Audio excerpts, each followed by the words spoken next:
जो शास्त्रों के ज्ञाता, शास्त्र मतलब कौन से, कि पूरा द्वादश शास्त्र।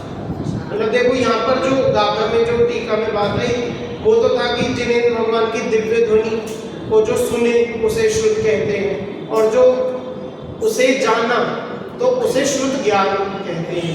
लेकिन द्वादशांग का ही जो पाठी होगा उसी को हम श्रुत ज्ञानी कहेंगे, है ना। तो इसमें गाथा में भी टीका में भी यही बात आई थी कि ये जो श्रुत नाम की जो पदवी है इसे हटा दो। श्रुत ज्ञान में जो श्रुत नाम की जो आपने पदवी लगा दी उसे हटा दो तो क्या बचा, बचेगा। भैया वे भी अपने आत्मा को जानते हैं, कैसे, ज्ञान से जानते हैं। और जो केवली भगवान है वे अपने आत्मा को कैसे, वे भी ज्ञान से जानते हैं। तो ये श्रुत नाम की पदवी ही तो है, इससे ही तो ये अंतर खड़ा कर रहे। अगर ये पदवी हटा दे, थोड़ा पीछे बिठा दे तो क्या बचेगा, ज्ञानी ज्ञान बचेगा।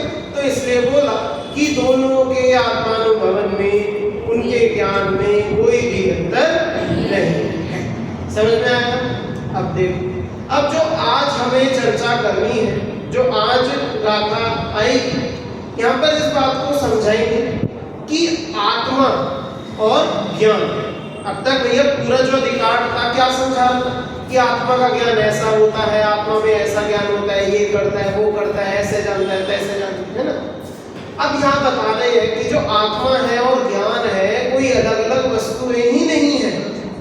आत्मा और ज्ञान तो एक ही है। आत्मा ही खुद ज्ञान है, ज्ञान नाम से कुछ अलग पदार्थ नहीं होता। जो हम कहते हैं कि आत्मा करने वाला है या आत्मा जानने वाला है और ज्ञान उसका करण है, साधन है, मतलब आत्मा ज्ञान से जानते हैं, ऐसा नहीं है। आत्मा ही खुद ज्ञान है, ऐसा यहाँ पर अब आगे चर्चा है। इस चर्चा को हम देखते हैं।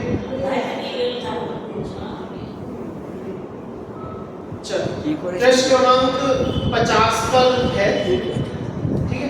पृष्ठ क्रमांक 50 पर एक बार पहले उत्थानिका छोटी सी उसे पढ़ते हैं, उसके बाद गाथा और उसका पद्यान्वय पढ़ेंगे। देखिए, विगत गाथा में श्रुत ज्ञान में श्रुतोपाधि का निषेध किया। क्या बोला, अभी जो पिछली गाथा में क्या बताया था कि श्रुत नाम की उपाधि उसे हटा दो, उसका निषेध कर दिया, है ना। द्रव्य श्रुत का निषेध किया, द्रव्य श्रुत रूप निमित्त का निषेध किया। मतलब जो श्रुतपना था, जो श्रुत ज्ञानी के जो श्रुतपना है उसे हटा दो तो ज्ञानी तो बचेगा। जो भाव श्रुत रूप जो श्रुत ज्ञान है, जो आत्मा को जाननपना है, वही तो बचेगा। तो इसलिए द्रव्य श्रुत का निषेध कर दिया उनके लिए, है ना। अब देखो, अब इस 35वीं गाथा में अब देखो ये क्या है, आत्मा और ज्ञान में कर्ता करण संबंधी भेद का भी निषेध करते हैं। क्या करते हैं, क्या बोला कि आत्मा और ज्ञान में कर्ता और करण संबंधी भेद का निषेध। मतलब देखो, आत्मा क्या है, आत्मा क्या करता है, जानता है। भैया आत्मा का क्या काम, जानना देखना, है ना। तो आत्मा को हमने हमेशा ऐसे जाना है कि यही करता है, ठीक है भाई, इसके पास ये शक्ति करने की, आत्मा ही करता है। चलो, अब जानता किससे है, ज्ञान से, कि ज्ञान एक वस्तु है, ज्ञान एक साधन है जिसके माध्यम से आत्मा। लेकिन अब यहाँ कह रहे हैं कि आत्मा ज्ञान में जो एक कर्ता करण जो हमने बांध रखा है ना आत्मा को, कि भैया आत्मा तो ज्ञान से जानता है। भैया ज्ञान एक अलग वस्तु हो गए, औजार हो गया, और आत्मा उससे जान रहा है। जैसे दूरबीन लगाए तो दूर का दिखता है, दूरबीन आंखों पर यूं लगाते हैं तो क्या होता है, दूर का दिखता है ना। तो दूरबीन उस दूर की चीज को जानने में क्या है, निमित्त है, साधन है ना, कारण है, साधन है ना। तो ऐसे ही ज्ञान भी आत्मा का साधन है क्या, ये ऐसा नहीं है। तो क्या है फिर, सच्चाई में क्या है, तो ये हम गाथा और पद्यान्वय देखते हैं, इसमें इसका उत्तर मिलेगा। देखिए, गाथा पढ़ते हैं। जो जानति सोणाणं, जो जानति सोणाणं, न हवति नाणेन जानको आदा,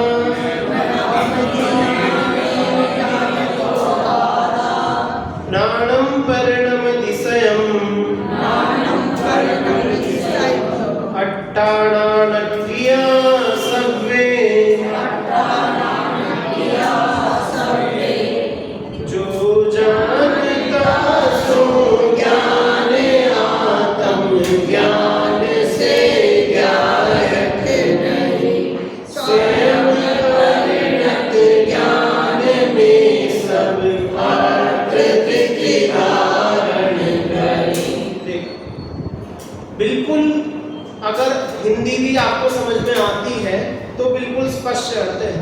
देखो, पहले एक बार हिंदी पढ़ूंगा।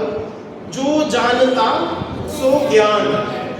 भैया, जो जानता है वो ज्ञान है। क्या बोला? जो जानता सो ज्ञान, मतलब जो जानता है वही ज्ञान है। देखो अब ये प्राकृत ऊपर देखो, जो जानती सो ज्ञान। भैया, जो जानता है वो ज्ञान है। अब देखो फिर क्या बोल रहा है, ये गाथा में देखिए, न हवदी प्राणेन जानतो आदा। न हवदी नहीं होता, न हवदी मतलब ऐसा नहीं होता। क्या नहीं होता? कि नाणेन जानतो आदा, कि आत्मा ज्ञान से गायब होता है, ऐसा नहीं होता। देखो फिर से, आदा नाणेन जानतो न हवदी। इसका क्या मतलब है? कि आत्मा ज्ञान से गायब होता है, मतलब ज्ञान की वजह से उसे गायब होता है। जैसे 10 लोग खड़े हैं, हमें पता लगाना है इनमें से गायब कौन है, सिंगर।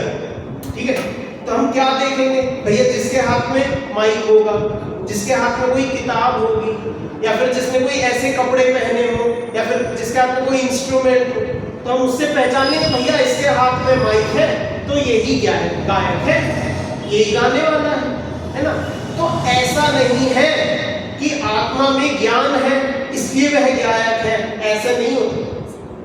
आत्मा में कहीं से ज्ञान आया और आत्मा गायब हो गया, ऐसा ना हवदी नहीं होता। तो फिर कैसा होता है कि आत्मा स्वयं ज्ञान है। क्या बोला? देखो यहाँ बोला, जो जानती सो नानम। भैया देखो, कौन जानता है? हमारे पास इस लोक में कितने द्रव्य हैं? 6। अब उन 6 द्रव्यों में से कितने द्रव्य जान सकते हैं? एक जीव द्रव्य जान। अब बताओ, इन 6 द्रव्यों में ज्ञान का नाम क्या है? इन 6 द्रव्यों में ज्ञान अलग से है कुछ?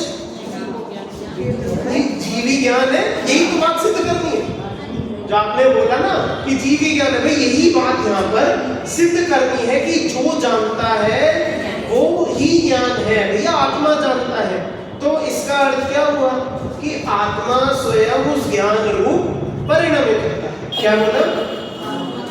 आत्मा स्वयं उस ज्ञान रूप परिणमित होता है। समझ में आई बात? क्या बोला मैंने?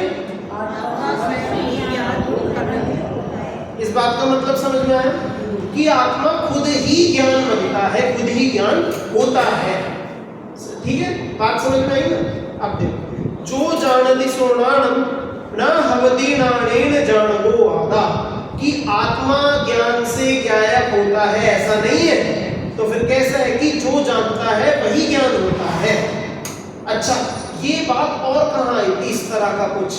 मतलब ये तथ्य है, कहाँ पढ़ाता हूँ शुरू में कुछ था। मैं बार बार कहता हूँ उस तथ्य को याद रखना हमेशा। पढ़ा था कुछ, तो पढ़ा। क्या पढ़ा?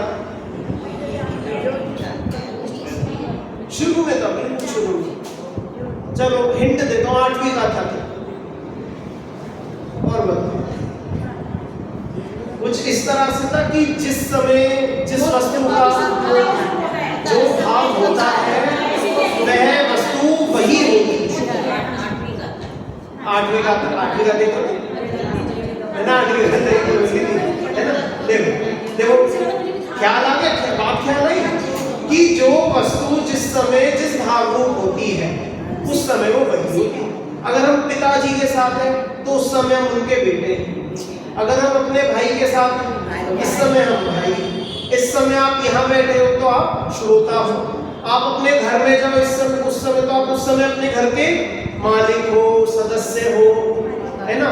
वहाँ पे किसी की पत्नी हो, पति हो, भाई हो, बहन हो, माता पिता हो, दादा दादी, है ना। तो जिस समय जहाँ है उस समय हम होते, सामान्य सी ये तथ्य है, सामान्य से। तो आत्मा जिस समय जानता है तो आत्मा ही तो ज्ञान होगा।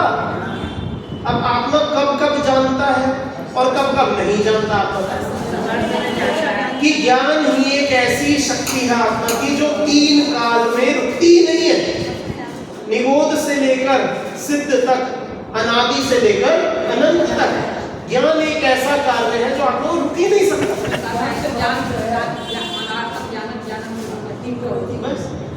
कि आत्मा ज्ञानम स्वयं ज्ञानम ज्ञानानन्यत् करोति, करे क्या भैया? ज्ञान के अलावा इसके पास करने के लिए ही कुछ नहीं है, तो क्या करे भैया? यही करेगा। समझ में आई बात? देखो क्या, देखो कहां से तथ्य निकला था और कहां बात फिट हो रही है नहीं हो रही। समझ में आ रही है बात कि नहीं आ रही? देखो बिल्कुल अच्छे से समझ के चलेंगे तो अपने को भी आएगी, फिर आनंद तभी आएगा, है ना? चलो देखो आगे, देखो क्या होता है, नाणम परिणमति स्वयं। क्या बोला? नाणम परिणमति स्वयं, कि आत्मा स्वयं ही ज्ञान रूप परिणमित होता है। बस ये बोल दिया अभी हमने, आत्मा स्वयं ही ज्ञान रूप परिणमित होता है। इसमें तो देखो समझ गए होंगे अब तो और इसमें खींचने की कोई करने की जरूरत नहीं है। अब जो आखिरी पद है ये थोड़ा सा अलग है इन तीन पदों से, ये चौथा पद हल्का अलग है। देखो क्या बोला, अट्ठाणा सर्वे। अट्ठा मतलब होता है अर्थ, पदार्थ। पदार्थ समझते हो सभी? पदार्थ जिन्हें वस्तु जिन्हें जानते हैं, पदार्थ है जो पूरे जगत में जो पदार्थ, अट्ठा अर्थ।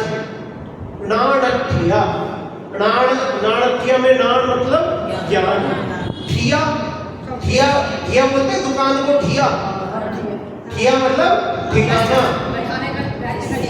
बैठने की जगह, रहने की जगह। तो ज्ञान में ठिया मतलब ज्ञान में स्थित है क्या? पदार्थ। पदार्थ उन ज्ञान में स्थित है। कितने पदार्थ स्थित है? सब, कि सभी पदार्थ उस ज्ञान में स्थित है। ठीक, ठिया। समझ में आई बात? अब ये हल्का सा अंतर है, इसका भी डायरेक्ट संबंध इस बात से समझ में नहीं आएगा, क्योंकि सिद्ध क्या करना था उत्थानिका में, क्या पढ़ा था अभी हमने कि आत्मा में और ज्ञान में कोई भेद नहीं है। अब यहाँ पर ये बात कहां से है कि पदार्थ ज्ञान में स्थित है, सारे पदार्थ ज्ञान में स्थित है, ये बात कहां से आई? ये तो ज्ञान बोल रहे, ज्ञान में स्थित है, बोला आत्मा में थोड़ी बोला। तो यही तो सिद्ध करना है, अभी सिद्ध हुआ गया, ये तो अभी बता रहे कि ऐसा ऐसा अभी सिद्ध करना है। चलो देखो अभी कोई बात नहीं, इसे हम सब मिलके समझते हैं। ये बात बिल्कुल क्लियर है, बहुत स्पष्ट है, इसमें कोई वैसे परेशानी नहीं आएगी, बस समझना है ना? चलो देखो इसका एक बार सामान्य हिंदी अर्थ देखते हैं। जो जानता है वह ज्ञान है। समझ में आया? कौन जानता है तो कौन ज्ञान है? भैया जो जानता है वो ज्ञान है, मतलब आत्मा जानता है तो आत्मा ही ज्ञान है। ठीक है, ज्ञान के द्वारा आत्मा ज्ञायक है ऐसा नहीं है। क्या बोला? आप सब बोलो ये लाइन एक बार। ज्ञान के द्वारा आत्मा ज्ञायक है ऐसा नहीं है। ज्ञान के द्वारा कि आत्मा में ज्ञान होता है इसलिए हम उसे ज्ञायक कह दें, ऐसा नहीं होता। कोई इंसान की तरह चले तो हम उसे इंसान कह दें, ऐसा होता है क्या? या इंसान है इसलिए ही तो इंसान बोलेंगे, इतनी सी बात है ना। अब इंसान, कोई व्यक्ति इंसानों के काम करे हम उसे तभी इंसान बोले, ऐसा है क्या? कि या फिर जो व्यक्ति इंसान हो उसी में तो इंसान बोलेंगे। तो आत्मा खुद ही ज्ञान है इसलिए ज्ञान कहते हैं, उसमें ज्ञान होता है इसलिए वह ज्ञायक है, ऐसा नहीं होता। देखो आगे, वह आत्मा स्वयं ही ज्ञान रूप परिणमित है। क्या बोला? आत्मा स्वयं ही ज्ञान रूप परिणमित है। आत्मा खुद ही ज्ञान जैसा काम करता है, ज्ञान बन जाता है, और सर्व पदार्थ ज्ञान स्थित है। और जो जगत में जितने पदार्थ है जो जानने में आते हैं वे सब उसी ज्ञान में स्थित है। अब वो ज्ञान क्या है? आत्मा है। वो ज्ञान क्या है? क्यों ज्ञानात्मा है। इसका मतलब ये कि वे सब पदार्थ ज्ञान स्थित का मतलब उसी आत्मा में स्थित है। अभी इस बात को भी आगे ठीक है, ज्ञान स्वभावी आत्मा, ज्ञान स्वभावी आत्मा है। हाँ बस ये देखो, अभी ये आपने जो बोला ना आगे आएगा, यही बोली जाएगी बात कि आत्मा ज्ञान से जानता है, ऐसा ना कहकर क्या बोलेंगे कि ज्ञान स्वभावी आत्मा जानता है, ऐसा बोलेंगे। समझ में आई बात? आत्मा ज्ञान से जानता है ऐसा कहने में अंतर। तो फिर सही कैसे बोलेंगे कि ज्ञान स्वभावी आत्मा स्वयं जानता है, ऐसा बोलकर ये पंक्ति बिल्कुल सही बैठेगी, है ना। अब देखो, अब इसके हम टीका देखते हैं। थोड़े से इसमें जटिलता है, थोड़े तर्क अनुमान है, तो थोड़ा सा अपने को ध्यान यहाँ पर अब लगाना पड़ेगा। सभी एकदम चित्त को एकाग्र करके बिल्कुल ध्यान से पढ़ना और समझना, है ना। देखो, उक्त गाथा का भाव तत्व प्रदीपिका टीका में इस प्रकार स्पष्ट किया गया है। अब सबसे पहले ना उदाहरण दे रहे हैं अग्नि का। अब यहाँ भी शब्द ऐसे है, पर बात इतनी सी बता रहे हैं कि आग गर्म होती है, इतनी सी बात तो यहाँ पर देखो। साधकतम उष्णत्व शक्ति अंतर्लीन है जिसमें, ये अग्नि के लिए विशेषण दिया या अग्नि के लिए एक लक्षण दिया। क्या दिया?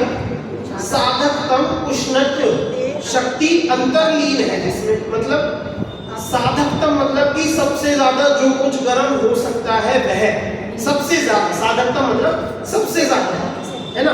उष्णत्व शक्ति गर्मी पैदा करने की शक्ति या गर्म होने की शक्ति, तो सबसे ज्यादा गर्म होने की शक्ति अंतर्लीन है जिसमें, अंतर्लीन मतलब एक में एक है जिसमें, ऐसी अग्नि। आग को बताना था, और क्या क्या बताया आग के लिए कि सबसे ज्यादा गर्म होने की शक्ति जिसमें स्वयं में ही अंतर्लीन है, ऐसी आग। ठीक है, आग हमें समझ, आग समझ में आ गई। आग कैसी होती है, आग का फंडामेंटल बताओ। आग, जब भी आग बोला जाएगा सबसे पहले हम जलना, उष्णता, यही ख्याल में आता है ना। अब देखो आप, ऐसी अग्नि के जिस प्रकार स्वतंत्र रूप से दहन क्रिया की प्रसिद्धि होने से उष्णता सिद्ध है। भैया जो चीज गर्म होती है वो जल जाती है। भाई कोई भी चीज को गर्म करेंगे उससे वो जल जाएगी, तो गर्म होने से आग लगती। अब जब हमें पता है कि अग्नि से आग लग जाती है, अग्नि में आग का फैलना प्रसिद्ध है, यहाँ बोला ना, जिस प्रकार स्वतंत्र रूप से दहन क्रिया, उसके जलने की क्रिया प्रसिद्ध है, प्रसिद्ध होने से उष्णता सिद्ध होती है। कि भैया सबको पता है दुनिया में अग्नि खुद से ही गर्म होती है, बाहर कहीं से उसमें गर्मी आती नहीं है। समझ में आया? अग्नि खुद ही गर्म है, उसमें गर्म करने के लिए बाहर से कुछ डालना नहीं पड़ता। और अच्छा, अग्नि को अगर गर्म, उसकी गर्मी बढ़ानी हो तो गर्मी बढ़ाने के लिए भी कोई गर्म चीजें नहीं डालेंगे, सामान्य चीजें डाली जाती है। जैसे आग तेज करनी है तो तेल ज्यादा डाल दे, घी ज्यादा डाल दे, या फिर जैसे पहले जो वो क्या बोलते हैं उसे, अंगीठी होती है, तो उसमें क्या करते थे, पाइप लेके फूंक मारते थे। फूंक क्यों मारते? फूंक मार के तो आग बुझ नहीं जाएगी, कि जितनी फूंक उसमें, जितनी हवा जाएगी, जितनी हवा की उसमें सप्लाई जाती है, उतनी आग बढ़ेगी, उतनी आग गर्म होगी। ये आग का नियम है, जितनी उसे हवा मिलेगी उतनी वो साफ सफाई से चलेगी और उतनी उसकी गर्मी बढ़ेगी, है ना। तो दोनों तीनों चीजें जो भी बोल रही, कोयला भी ठंडा होता है, तेल ठंडा होता है, घी, मतलब वैसे स्वभाव से नहीं कह रहा, छूने पर सामान्य रूप से ये सब चीजें ठंडी, हवा भी ठंडी हो, और ये सब मिलके क्या कर रहे हैं कि अग्नि को बढ़ा रहे हैं। तो इसका मतलब जो अग्नि है उसमें गर्मी कहीं बाहर से नहीं आई, खुद ही अपने शक्ति रूप से गर्म है, उसका अपना स्वभाव गर्मी का सिद्ध है, उसे हमें किसी को समझाना नहीं पड़ता, सिवाय छोटे बच्चों को।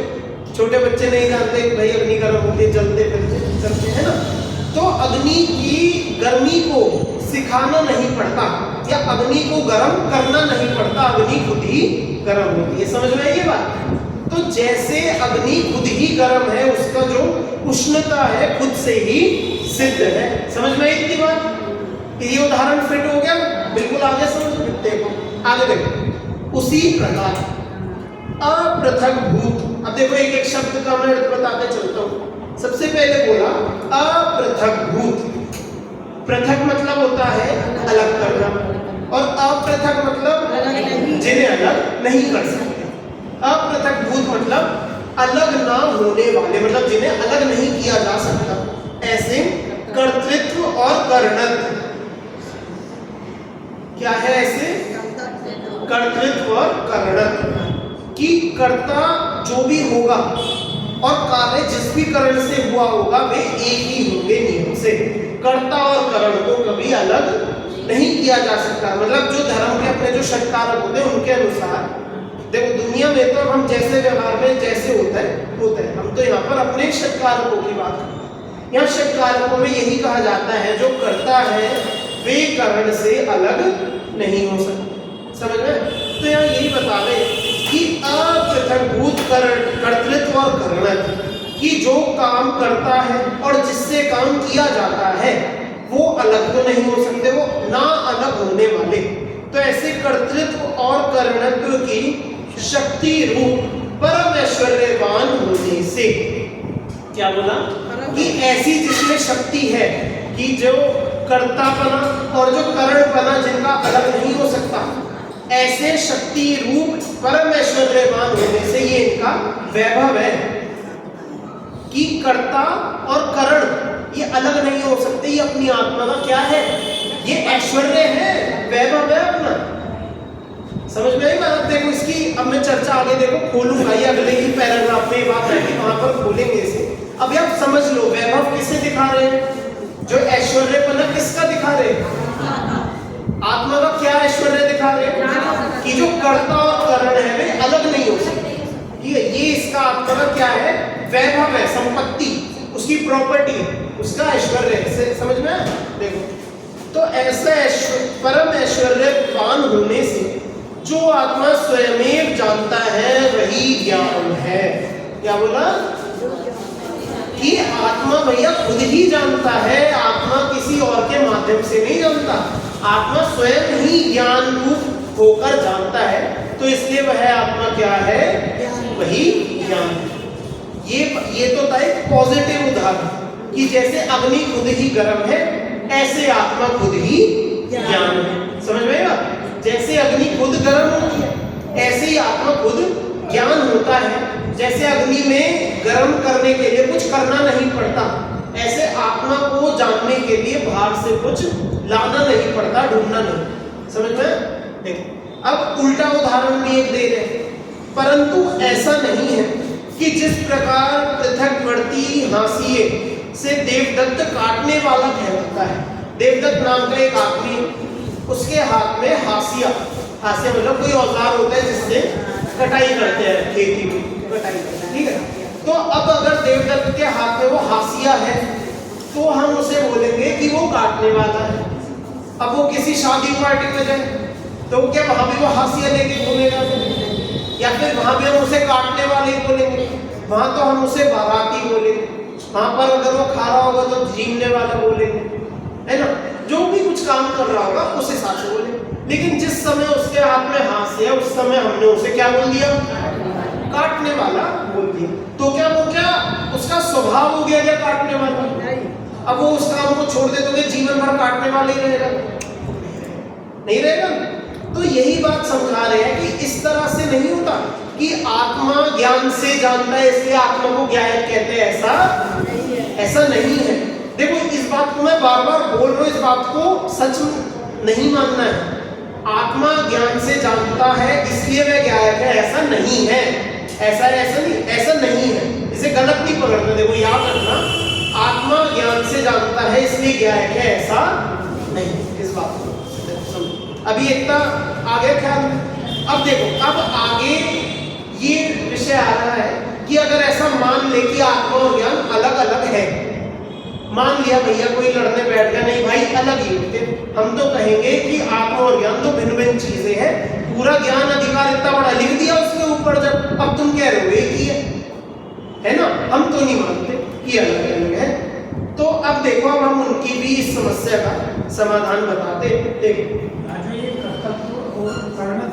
आत्मा और ज्ञान है। हाँ, कर्तव्य मीन्स आत्मा, हाँ, और प्रणत मीन्स ज्ञान। अब देखो ये जो भेद है, इस भेद का निषेध करना है। अलग अलग नहीं है, मतलब दोनों एक ही है। हाँ, मतलब इस बात को ही सिद्ध करना है कि कर्ता और करण रूपी जो भेद है वो भेद होता ही नहीं है। कर्ता और करण का कोई अंतर ही नहीं है, ये तो हम मानते हैं, अपने समझने के लिए शब्द है, लेकिन वास्तव में ये कोई भेद है ही नहीं।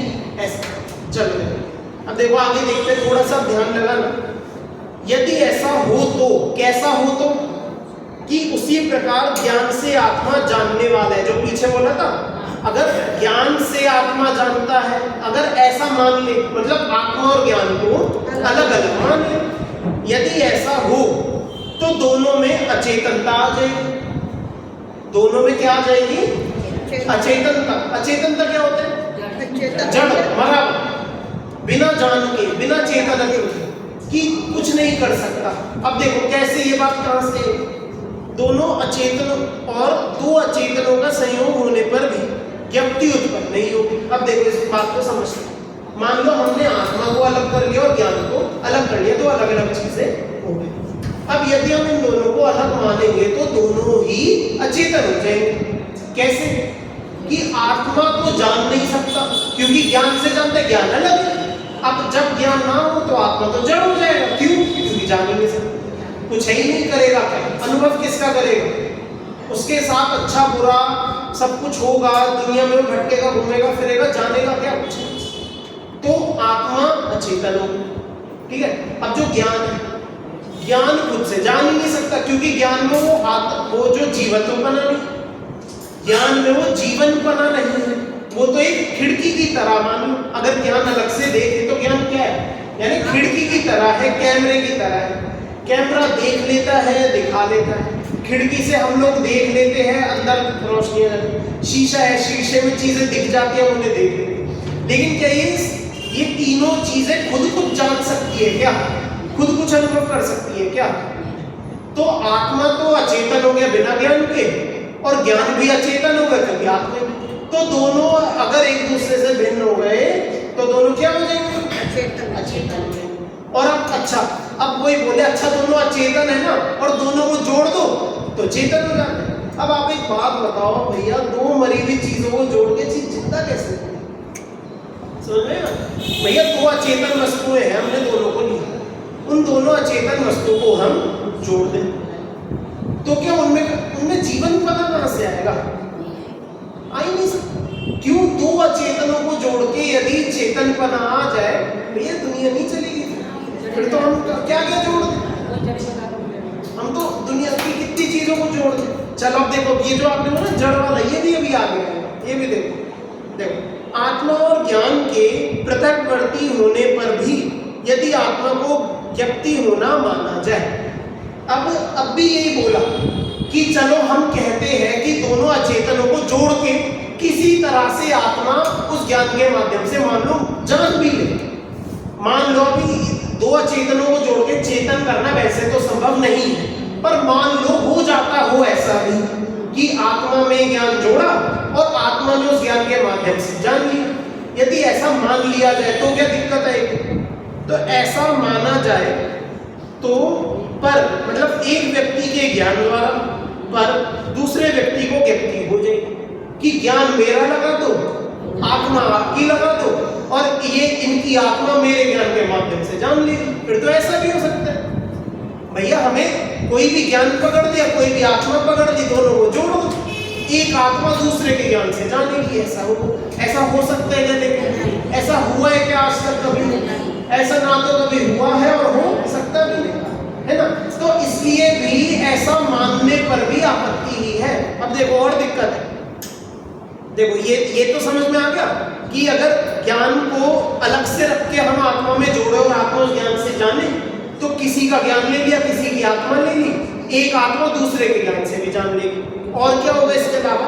और इस प्रकार राग आदि के भी ज्ञप्ति का उद्भव निरंकुश हो जाएगा कि हम आत्मा तक ही क्यों रुके? उस ज्ञान को लेकर भूगल को भी दे दो, उस ज्ञान को लेकर इस पत्थर को, मिट्टी को, इन्हें भी दे दो, ये सब भी जान लेंगे। क्या दिक्कत है? इन सब में कोई गुणों की कमी तो है नहीं, अनंत गुण इनमें भी दे दो इन्हें, तो ये भी जान पाएंगे फिर। तो इसलिए मतलब देखो, अंत में समझाना ये है कि ज्ञान अलग से कुछ हो नहीं सकता, ज्ञान स्वयं कुछ अलग से खड़ा नहीं हो सकता, निराधार नहीं रह सकता। यदि निराधार रहे और आत्मा उसको पकड़कर उससे जाने तो अन्य वस्तु भी जाने। भैया स्पीकर है, इसे ज्ञान दे दो, ये टेबल है, इसे ज्ञान दे दो। अच्छा फिर और ज्ञान कहाँ से आएगा? मान लो सारे पुद्गल ज्ञान ले लेंगे तो जीवों का क्या होगा? ठीक है, उनमें नया ज्ञान कहाँ से मिलेगा? ज्ञान तो मैं फिर तो कल्पना लोक में भैया हम घुसते चले जाए कहाँ से कहाँ पहुंचे। पर बात समझनी होगी यहाँ पर इतनी सी है कि अगर ज्ञान अलग से कुछ हो, ज्ञान आत्मा से भिन्न हो, तो भैया इस दुनिया में संचलन संभव नहीं। ठीक है, तो इसका मतलब आत्मा स्वयं ही ज्ञान हो सकता है। मात्र इतनी सी बात ही सिद्ध बैठती है। शंका करने वाले ने देखो कितनी बातें बोली कि मान लो दोनों को अलग कर ले, तो हमने कह दिया दोनों जड़ हो गए, अचेतन। वो बोले चलो आप मानो तो सही, दोनों मिलके हो जाते होंगे, आप कुछ तो मानो। तो अगर हम वैसे भी मान ले तो हम तो अपना ज्ञान इसमें लगा दे, कभी अपना ज्ञान उसमें लगा दे, हम तो ऐसे खेलते रहे, है ना। तो ये बात भी अब सिद्ध नहीं होती है, ये बात भी सिद्ध नहीं। अब रही जो अंतिम बात जो यहाँ आता ना कि जो पदार्थ है वे ज्ञान में स्थित होते हैं, अब इसकी चर्चा थोड़ी सी आ रही है कि सभी पदार्थ उसी ज्ञान में रहते हैं, स्थित होते हैं। क्योंकि ये देखो आपको पीछे गाथा का विषय ख्याल है, जब आया था कि जैसे शीशे में पदार्थ का दर्पण झलकता है, दर्पण में उसका प्रतिबिंब झलकता है और हम उसे आंखों से देखते हैं, ऐसे ही पदार्थों का प्रतिबिंब हमारे ज्ञान में झलकता है और ज्ञान स्वयं उन ज्ञेयाकार रूप परिणमित होकर आत्मा उन ज्ञेयाकारों को, ये हमने पढ़ा था, नहीं ख्याल है सभी को? ख्याल है, इतना विषय ख्याल है ना। तो अब यहाँ पर अब ये फिर से हम आते नहीं है वो। देखो पीछे ये सिद्ध किया था कि व्यवहार से हम उन्हें कहेंगे कि वे उनमें रहते हैं व्यवहार से, लेकिन वास्तविक रूप में पदार्थ अपने में रहते हैं, जो ज्ञान है वह अपने में रहता है ना। बस उसके जो ज्ञेयाकार वो ज्ञान ही परिणमित। अब देखो अब यहाँ पर हमने गाथा में शुरू में क्या सिद्ध किया कि आत्मा और ज्ञान अलग नहीं, आत्मा ही स्वयं ज्ञान है। अब हम कह रहे हैं कि ज्ञान उन ज्ञेयाकार रूप परिणमित होता है। इसका मतलब क्या कि वे अब ज्ञान तो खुद अलग में कुछ है नहीं, तो क्या ज्ञेयाकार रूप परिणमित होगा? आत्मा ही। अब देखो ज्ञान हम बोल रहे हैं कि ज्ञान में ज्ञेयाकार बने, ज्ञान स्वयं ही वो ज्ञेयाकार बना। अब ये ज्ञान तो कुछ है ही नहीं, ज्ञान तो अलग से कोई वस्तु ही नहीं है ना, तो फिर क्या बन रहे ज्ञेयाकार कहां से है? कि आत्मा, आत्मा स्वयं उन ज्ञेयाकार रूप परिणमित। अब देखो दूसरी बात यह है कि अपने से अभिन्न समस्त ज्ञेयाकार रूप परिणमित ज्ञान रूप स्वयं परिणमित होने वाले को, अगर वो बहुत सारे परिणमन वाले बहुत सारे बोल दिए, इसका मैं सीधा अर्थ बताता हूं। यहां बोला है कि समस्त ज्ञेयाकार रूप परिणमित ज्ञान रूप की जो ज्ञान है वो ज्ञेयाकार रूप परिणमित होते हैं, ठीक है। और वह ज्ञान कहां से आया कि ज्ञान रूप स्वयं परिणमित होने वाले को, कि ज्ञान रूप कौन हो रहे हैं? आत्मा। आत्मा क्या बन रही है? ज्ञान बन रही है। और फिर ज्ञान क्या बन रहा है आगे? ये आता। यहाँ पर बस इतना सा बोला है कि देखो फिर से पढ़ देता हूं, अभिन्न समस्त ज्ञेयाकार रूप परिणमित ज्ञान रूप स्वयं परिणमित होने वाले को, कि जो स्वयं ज्ञान रूप परिणमित हो रहा है और वे जो ज्ञान है वे ज्ञेयाकार रूप परिणमित हो रहा है। इतना सा यहाँ पर बोल, मतलब आत्मा ज्ञान रूप परिणमित हुआ और ज्ञान ज्ञेयाकार रूप परिणमित हुआ। तो ऐसे होने वाले को, मतलब उस आत्मा को, ये जो बोलो ना परिणमित होने वाले को, ऐसा कौन है? ज्ञान रूप कौन परिणमित हो रहा है? आत्मा। तो ऐसे आत्मा को कार्यभूत समस्त ज्ञेयाकारों के कारणभूत समस्त पदार्थ,